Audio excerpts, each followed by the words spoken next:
بسم اللہ الرحمن الرحیم۔ رمضان کے ایک روزے کی اہمیت۔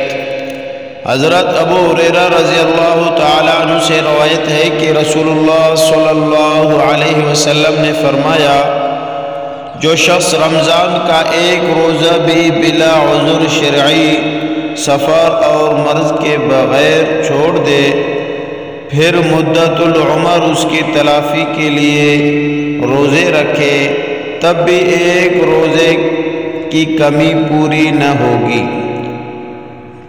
تو بھائیو، رمضان المبارک آنے والا ہے، اس کی تیاری کرے اور اس کے روزے رکھے، یہ فرض ہے۔ اللہ رب العزت نے قرآن شریف میں فرمایا کہ یہ تمہارے اوپر فرض کیا گیا ہے جیسے کہ پہلے امتوں پر فرض کیا گیا تھا۔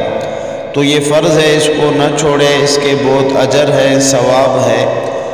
بغیر رمضان میں اگر آپ سارے عمر جو ہے بغیر رمضان میں روزے رکھیں گے، تب بھی ایک روزے کا بھی جو ہے کمی پوری نہیں ہوگی۔ تو اس لحاظ سے رمضان کا خیال رکھیں، دعاؤں میں یاد۔ اللہ حافظ۔